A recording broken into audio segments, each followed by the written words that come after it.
ఈ రామోజీరావు గారి ఆయన మృతి వార్త తెలియజేశారు. చాలా దిగ్భ్రాంతిని కలిగించింది, చాలా బాధ కలిగింది. ఎందుకంటే నేనేం కోరుకున్నానంటే ప్రమాణ స్వీకారం తర్వాత వచ్చి వారికి కలవాలని అనుకున్నాను.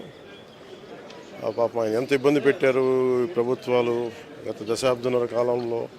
పాప ఆయన ఎన్ని తట్టుకొని ప్రజలకి చైతన్యం చేసి ఆయన అండగా నిలబడ్డారు.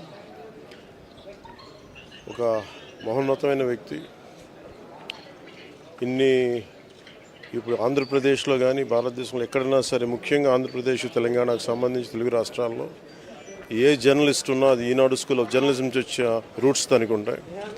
అలాంటి కొన్ని వేలాది మంది జర్నలిస్టులని తెలుగు రాష్ట్రాలకు అందించిన మహానుభావులు. అలాగే తెలుగు చిత్ర పరిశ్రమకు సంబంధించి కూడా ఈరోజు ఇంత ఇన్ఫ్రాస్ట్రక్చర్ ఇక్కడ డెవలప్ చేశారంటే అది హైదరాబాద్లో ఎంత అద్భుతంగా తెలుగు చిత్ర పరిశ్రమ ఉందంటే ఆయన కాంట్రిబ్యూషన్ చెప్పలేను. ఇలాంటి చేస్తున్న వ్యక్తిని ప్రభుత్వాలు గత 15 సంవత్సరాల్లో చాలా ఇబ్బంది పెట్టినాయి. వాటన్నిటినీ తట్టుకొని ఆయన్ని ఇబ్బంది పెట్టిన ప్రభుత్వాలు ఈరోజు లేవు.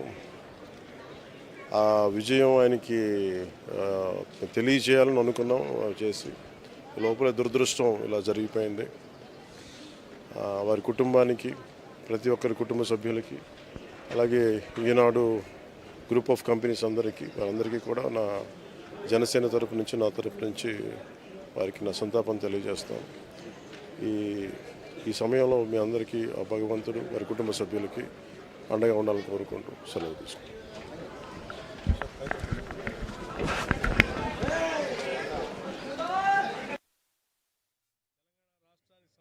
వరకు కూడా ఈ ప్రాంతంలో ఉన్నటువంటి అనేక సమస్యలు, ఈ ప్రాంతానికి సంబంధించిన అనేక సామాజిక సమస్యలు కూడా పత్రికాముఖంగా ఎప్పటికప్పుడు బయటికి తీసుకొని వస్తాం. ప్రభుత్వ పరంగా వాటన్నిటి పరిష్కారం కోసం కూడా వారు చేసిన ప్రయత్నాన్ని కూడా ఈ సందర్భంగా మనందరం గుర్తు చేసుకోవాల్సినటువంటి అవసరం ఉంది.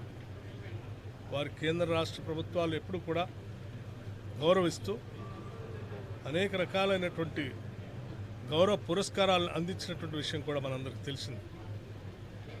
వారి మరణం నిజంగా ఒక లౌకిక వాదంతో కూడినటువంటి ఒక తాత్వికవేత్త ఆయన.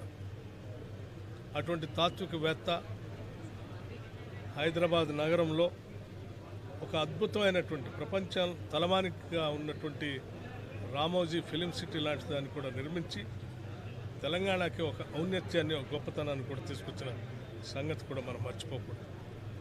అటువంటి వారు ఈరోజు మనందరి నుంచి దూరం అవటం చాలా బాధాకరంగా ఉంది.